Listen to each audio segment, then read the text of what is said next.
Segunda mitad en Sobre la Tierra y ya estamos comunicados con Roy Alexander Urbieta, es egresado de la EPG FAUBA y es enólogo del Instituto Catena del Vino. Se va a referir a los vinos Malbec de Mendoza y la influencia del terroir y del año de cosecha de su química y atributos sensoriales. Hola Roy, ¿cómo estás? Gracias por estar en Sobre la Tierra. Buenas noches, ¿cómo andan? ¿Todo bien? Buenas noches, bien. ¿Bien y vos? Todo bien, che. Queremos arrancar a preguntarte que nos introduzcas a la producción de vinos en Argentina, ¿te parece? Dale, vos sabés que te voy a hacer un cambio. Antes de arrancar con esa pregunta, les voy a hacer una pregunta a ustedes. A ver. ¿Qué creen que hace que un vino salga 6.000 pesos y otros salgan 10.000, otros salgan 50.000, otros salgan 100.000 y otros salgan $7.000 la botella? ¿Qué creen que hace que sea tan dispar en los precios? Y estamos hablando de una botella de vino. Acepto el desafío. Con Seba nos miramos. Yo voy a arrancar para tirar la primera piedra. Me parece que son múltiples factores, ¿puede ser? O sea, desde la marca, desde la uva, desde el trabajo que tiene incorporado, la industrialización. Jugátela, dale. Decí una más específica. Más Hay que específica. hay que jugársela. Creo que Seba quiere decir que diga la marca nada más, pero no voy a decir lo que dice Yo Sebastián. quiero decir marketing. Hay mucho. Hay marketing, el productor, la historia del productor, puede decir la escasez del producto. Ajá. Ustedes dijeron la marca, pero hay un factor que es el que hemos venido a hablar, que es el lugar de donde se producen las uvas, Ajá. ¿no? Y acá hay algo que puede ser, bueno, fue producido en Mendoza, como puede ser, fue producido en un lugar específico, como puede ser una indicación geográfica de Altamira, que Altamira queda en el departamento de San Carlos, en Valledupar, o fue producido en Gualtellarí, que ese está mucho más pegado a la montaña y mucho más alto. Esos son ejemplos locales, pero hay algunos otros ejemplos que son como súper extremos. Por ejemplo, vinos de la Romanée Conti, en la Borgoña, que puede valer una botella $7.000. Así de dispar. Wow. Son los precios, y esos vinos inclusive se venden antes de que salgan al mercado, principalmente porque no solamente hay vinos para consumirlos, aunque parezca loco, sino que también hay vinos que son guarda de valor. Inclusive hay muchos estudios que muestran que muchos accionistas inclusive compran vino porque justamente ese precio de esa botella va a subir más que una acción de Tesla, por ejemplo. Sí. O justamente, sí, pasa, qué sé yo, andar a comprar una botella de la Romanée Conti del año 45, digamos, justo año de la Segunda Guerra Mundial, donde vaya a saber qué ha pasado ahí. Y ese vino es, aparte que deben quedar muy pocas botellas, mucha gente lo debe querer comprar por su valor que tiene. Entonces, Claro. En lugar puede ser que de apostar encontrás vinos de 6.000, 8.000 pesos, son increíbles, porque es así, pero hay otros vinos que también están muy ligados al lugar, a una historia, y eso hace que valgan más. Claro, en lugar de Y ahí es apostar donde entramos nosotros. Bien, en lugar de apostar a futuros y opciones, puedo apostar a vinos entonces de alta gama. Hay algunos vinos que tienen mucho ese objetivo, sí, totalmente. Pero ese vino no puede ser cualquier vino, puede ser algún vino que se produce en un solo lugar, en un lugar específico, que tiene características únicas y que son irreproducibles si mi vecino lo quiere hacer, o si lo quiere hacer otro productor. Hay muchos ejemplos alrededor del mundo, entonces ahí pasa algo que nos pasa a nosotros en Argentina. Si bien se produce vinos en Argentina desde 1500, la parte de buscar lugares es bastante reciente, en los últimos 40 años. Entonces no tenemos tanta experiencia en conocer nuestras regiones como la tiene la Borgoña, como tiene Burdeos, que tienen 800, 900 años produciendo vinos en ciertos lugares, y ahí entramos nosotros, donde reducimos ese conocimiento, ese gap en conocimiento en poco tiempo, usando justamente ciencia. Y ahí es donde, pues bueno, fue parte de mi doctorado, y que justamente lo trabajamos con un montón de instituciones, pero donde nosotros queremos reducir ¿qué significa que un vino Malbec venga de Altamira? ¿Qué significa que un vino Malbec venga de Gualtellarí? Y nosotros lo que hicimos fue justamente entender esa tipicidad química y esa tipicidad sensorial, justamente como medirle la huella dactilar a los vinos de cada región. Saber si se pueden discriminar, saber justamente cuáles son sus descriptores sensoriales. Descriptores sensoriales me refiero a más frutilla. Bueno, todo eso que muchas veces uno piensa que es bla bla, en la parte sensorial se puede medir. No, pero es muy personal también, justamente que uno diga, esto le siento más frutilla, esto le siento más especias, esto le siento más terroso, esto lo siento más fruta negra. Bueno, todos esos descriptores que algunas veces uno dice, che, me están verseando, son descriptores que sí, que existen, y hay una ciencia que es el análisis sensorial que justamente mide lo que las personas sienten, y nosotros lo que trabajamos justamente fue en estudiar el terroir, es decir, justamente qué significa que un vino venga de un lugar específico. Y ahí entra esta palabra terroir que últimamente se usa mucho, pero bueno, nosotros dentro del Catena Institute, dentro de lo que hemos trabajado con el CONICET, dentro de lo que hemos trabajado con UC Davis y otras universidades, bueno, es sacar ese bla bla de atrás y poner evidencia científica de qué es el terroir en Mendoza, y si primero fue justamente si existe el terroir en Mendoza, y ahí de ese lugar partimos. Espectacular, Roy, muy buen pantallazo. Nos gustaría meternos en tu doctorado y bueno, principalmente también por qué se enfocaron en Malbec. Bueno, es muy loco porque yo ahora soy enólogo del Catena Institute, pero mi foco, ahí es donde hago más en la parte de investigación, principalmente análisis sensorial y la parte de innovación en otros productos, pero mi foco es en Pinot Noir, es otra variedad ahora. Pero ¿por qué Malbec? Porque justamente Malbec es como nuestra bandera dentro de lo que es la vitivinicultura argentina, es lo más plantado y en el mundo nos conocen por Malbec, pero muchas veces la gente piensa que el Malbec es uno, pero dentro de Mendoza uno tiene distintos climas, tiene distintos suelos. Por ejemplo, no sé si han venido para Mendoza. Ajá, sí. Han venido. Bien.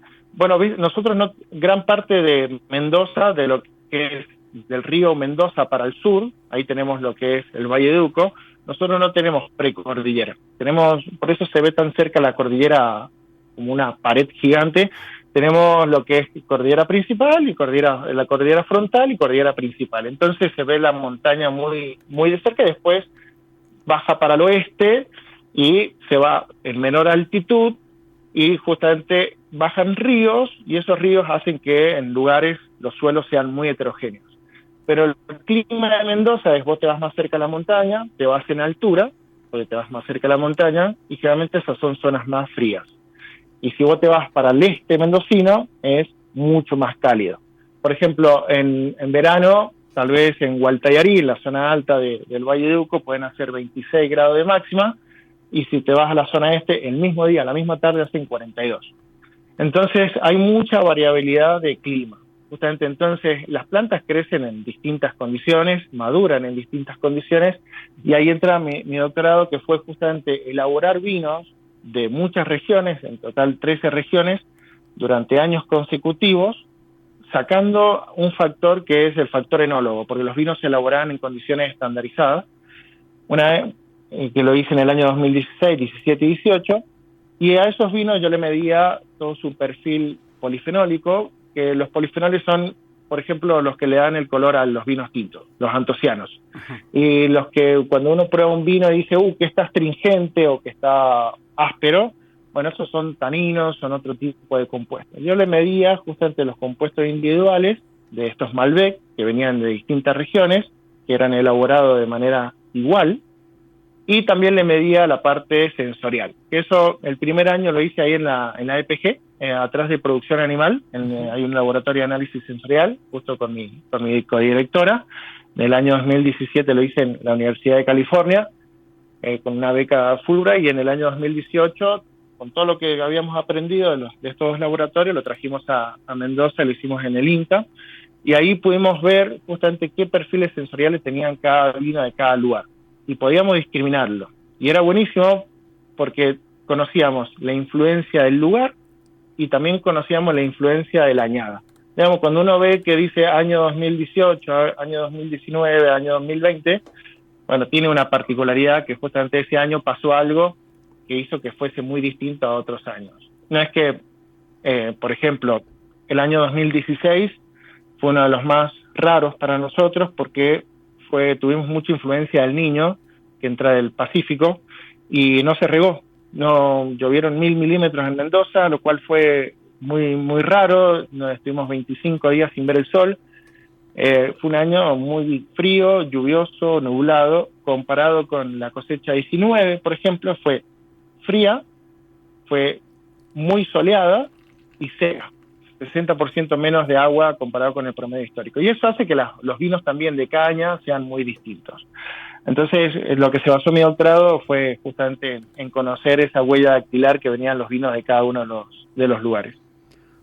Wow, estamos sorprendidos por lo que estudiaste, por todas las regiones, mencionaste 13 regiones aparte, es un montón de laburo. ¿Qué resultados te impactaron o qué resultados te gustaría destacar? Hay como algunas cuestiones que primero lo más raro que voy a comentar así, que los papers, que justamente todo lo que nosotros hacemos lo publicamos, tuvieron mucha repercusión en la industria a nivel mundial.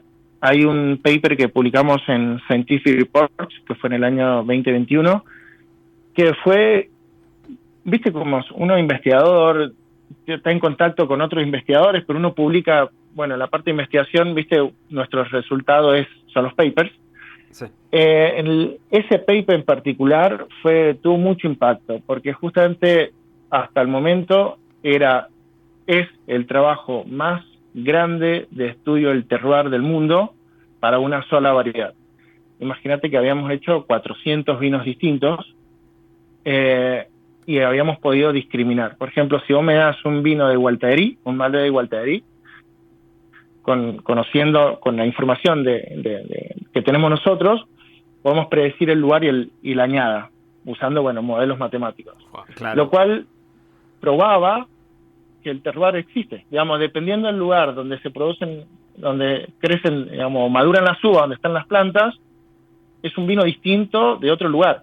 Y capaz que para nosotros es obvio, pero cuando salías a comunicar al mundo, che, mira, tengo terroir. Mis vinos de Gualtaderí son distintos a los vinos de Lolunta y son vinos que son, bueno, todas las características que uno puede encontrar, pero si vos salís a competir al mundo y decís, tengo terroir, y encima vas con papers, vas con evidencia científica que fue, bueno, obviamente validada, todo lo que es revisada por pares y demás, no es algo que es tu palabra contra la mía, y que el terroir no es algo exclusivo de los vinos franceses.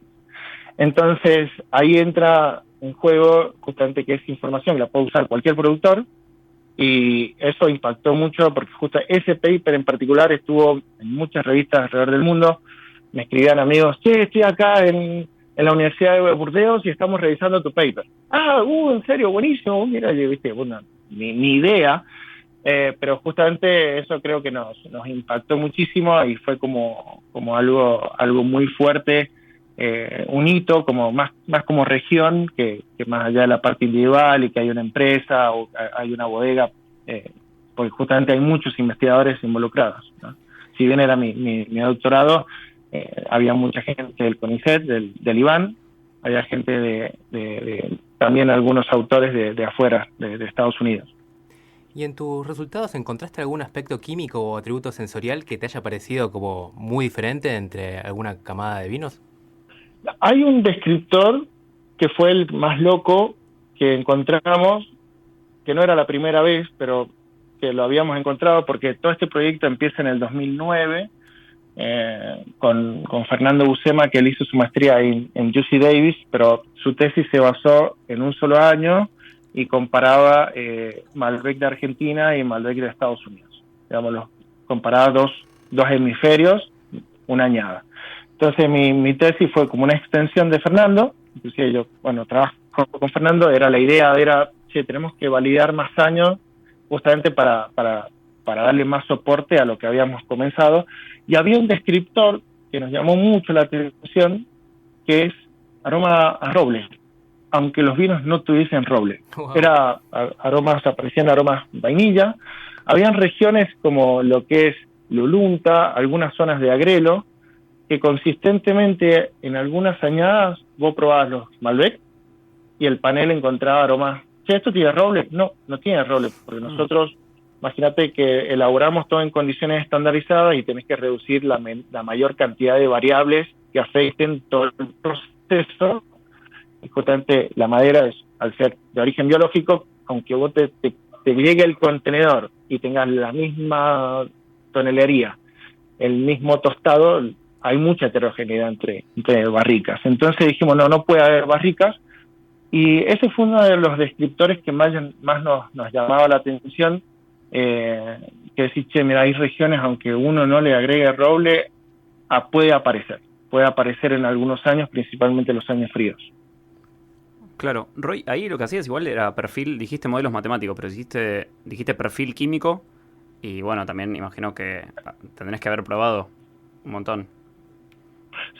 Sí, bueno, perfil químico por un lado, y el otro es perfil sensorial. Bien. En la parte sensorial es bastante entretenida, porque justamente lo que nosotros hacemos es la técnica se llama análisis sensorial, análisis descriptivo por consenso, que es lo que nosotros hacemos, es agarramos un grupo de personas y las entrenamos. Pero en realidad las entrenamos como una máquina. Sería como poner a punto un HPLC o un espectrofotómetro, sí. Lo mismo, pero con un grupo de personas. Claro, porque dijiste no sé si han visto, erradicar el factor enólogo, porque dijiste sacar el factor enólogo, entonces es porque metiste personas que no eran profesionales. No, el factor enólogo quiere decir que bloqueé lo que pasa en la bodega. Es condiciones estandarizadas de elaboración. Por ejemplo, llega la uva Malbec, llega a la bodega, tiene la misma cantidad de días de maceración, usa la misma levadura, usa tantos días de crianza, y después se fracciona todos los vinos, aunque vengan de la zona este, aunque vengan de la zona más alta, de manera estandarizada. Entonces el enólogo, no hay alguien que meta la mano en la bodega y decir, no, esto lo dejaría macerando más tiempo, esto lo pondría en roble, no, esto lo haría de otra manera. Entonces vos estandarizás justamente lo que pasa en la bodega. Lo que hacemos dentro de la parte sensorial es entrenamos a grupos de personas, y esas personas después, a ciegas, y justamente que estén capacitadas en cada uno de los descriptores que nosotros medimos, prueban las muestras varias veces y uno puede encontrar la intensidad de cada descriptor. Hay un ejemplo que siempre hacemos nosotros con la parte de sensorial, que es, uno cree que es bastante subjetivo, pero en realidad las personas son muy fácil de predecir, y son muy fácil de entrenar. Por ejemplo, en el caso nuestro, en la primaria, viste que te dicen, che, en el sentido de la vista, te entrenan de qué es lo que, o te enseñan qué significa blanco, qué significa amarillo, qué significa azul, qué significa rojo. Digamos, en los colores, a nosotros nos enseñaron qué significan. Le dimos palabras a cada color, ¿no? ¿Hasta ahí me siguen? Sí.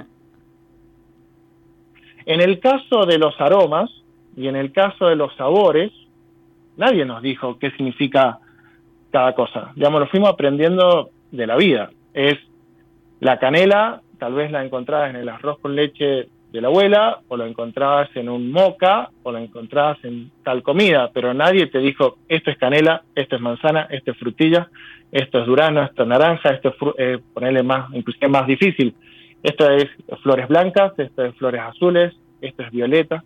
Entonces nadie nos enseñó. Entonces lo que nosotros hacemos con estos vinos, una vez que los elaborábamos, los pasábamos por este panel, donde todos se ponían de acuerdo en el lenguaje, en decir, capaz que al mismo descriptor sensorial, que puede ser canela, capaz algunos lo llaman distintos y otros lo llaman con otro nombre. Entonces lo que hacíamos era, chicos, acá se tienen que poner de acuerdo, cuando encuentren este descriptor, los dos le van a llamar igual. Lo que hacemos es un consenso en el lenguaje. Y lo que hacíamos con este grupo, le pasábamos las muestras, así como, suena muy crudo, pero es como le pasabas las muestras como una máquina, y después obtenías miles de datos, y usando sensometría vos podías discriminar los vinos o las regiones en base a descriptores sensoriales. Podías decir, por ejemplo, Gualterí, la zona de Gualterí, que está en Mendoza, la parte alta, bueno, está asociado a descriptores más a frutas rojas como frutillas, cereza, también aromas más florales, tiene mayor acidez, intensidad de acidez, más astringencia. En cambio, la zona este, que es la parte más baja y más cálida, está asociado a menor acidez, está asociado a aromas más herbáceos, a ciruela, a otro tipo de aromas. Entonces, vos podías discriminar justamente las regiones usando análisis sensorial. Y eso te daba información de qué significan los vinos de cada una de las regiones. Roy, nos parece impresionante todo lo que estás contando, se nos está acabando el tiempo. Como para cerrar, nos gustaría escuchar un poco sobre el laburo que haces en Catena y bueno, ahora la importancia de la ciencia también, que nosotros no conocíamos el instituto, la verdad, no teníamos tan vinculado la ciencia con los vinos. No sé cómo querés cerrar la entrevista de alguna manera en particular. No, mira, la verdad que a mí me encanta contar, porque la verdad, viste, son tantos años metidos haciendo esto, y a mí me encanta contarlo.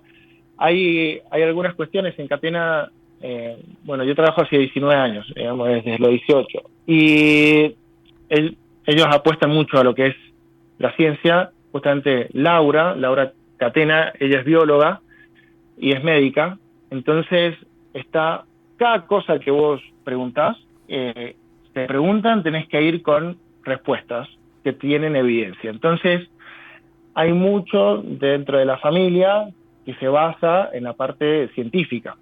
Y ahora, más que nunca, en un contexto de cambio climático, donde justamente a nosotros nos afecta bastante, principalmente porque tenemos poca disponibilidad de agua, el clima está cambiando. Entonces hay que tomar decisiones en base a la evidencia, y ahí es donde entra el Catena Institute.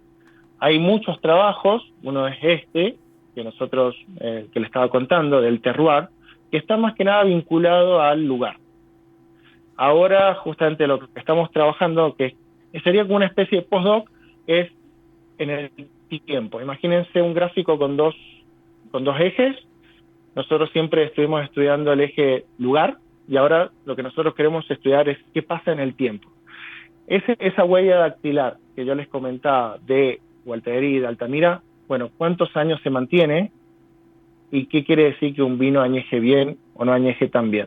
Pues justamente si queremos seguir compitiendo, o queremos competir o posicionar los vinos argentinos junto con los grandes vinos de la Borgoña o de Burdeos o de Napa en Estados Unidos, y hay que ir con datos firmes y más rápido. Entonces eso, nosotros queremos no solamente decir, mirá, hay lugares que pueden producir vinos únicos, hay lugares que pueden producir vinos de mucha calidad, sino que también se pueden guardar muchos años.